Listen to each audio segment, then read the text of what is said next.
Hello friends, good afternoon. Today, in the interest of nostalgia, we are going to film in this creek behind my family's house in St. Louis, where I used to go all the time when I wanted to be alone. Oh goodness. Welcome. So here we are. This is the excuse for a creek that is behind my St. Louis house. But you know what? It's more than I get in my concrete jungle. So a lot has changed since we last spoke. I became captain of my dance team for next year, which is exciting and a little bit nerve-wracking, but I'm mostly excited to, there's an ant on me, make a mark on the team that has done more for me than they will know. I cut all my hair off, as you can see, which makes me feel lighter and happier and more like the person I want to be, which is why I did it. I graduated, which is kind of a big deal. I am now a bachelor's degree holder in psychology, which from what I can tell means nothing, but is kind of exciting. And I moved to Harlem and I love it there. I love my apartment. I love my roommate. She's a really good friend of mine. She's beautiful and just lovely to live with. And I grew up here in the woods. No, I grew up in St. Louis in like a white suburban kind of area, and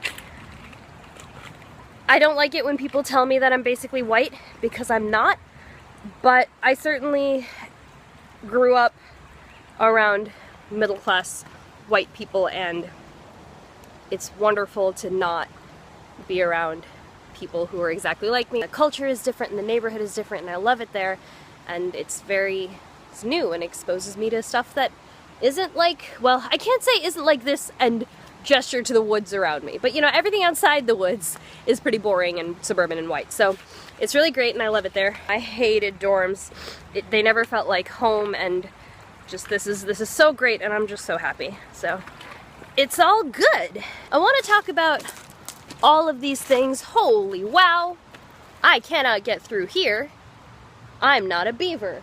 I take a lot of pride in being a person who more or less has life pretty figured out and learns new things about life pretty quickly. And I have had a plan for post-graduation for the last 2 years. And I very much don't want to be the cliche of a lost recent grad, because I don't feel like that kind of person. The problem with this desire is that everybody feels a little bit confused sometimes. You have to figure life out as you go along, as you change.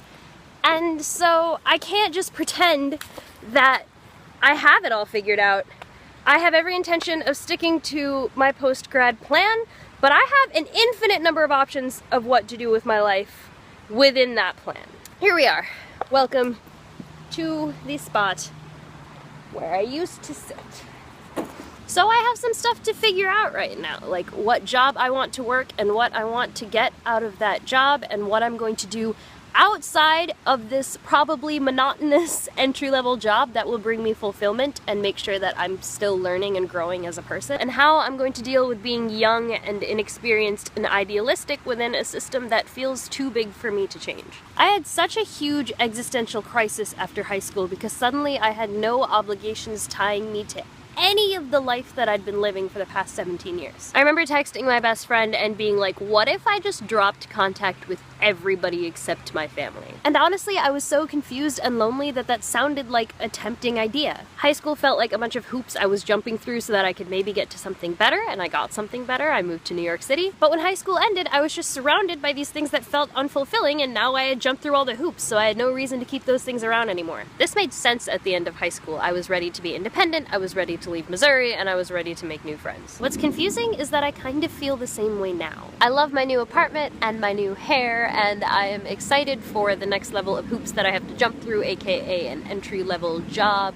but those are not the things that make a life. And right now, because I don't have a full-time job yet, I have to decide what are the things that make up a fulfilling life. The good news is that I went through this 3 years ago after graduating from high school, and I have the skills and experience and recognition that I went through this very thing 3 years ago, which I did not have then. I'm getting better at recognizing myself as imperfect and loving myself not despite that, but because of it. Right now I'm in St. Louis, and I have the greatest family who loves me in all of my tired, grumpy, goofy, lost states as if it's just second nature to them, because it kind of is. And when I think about that, I'm excited to rebuild my life from the ground up and learn so many new things and decide what's most important to me and focus on the things that really, really matter. I know that I need to find a job and be a person in a whole new way, and all those things are important, and I'm gonna figure them out, but very little ultimately matters. And the things that do matter, I have.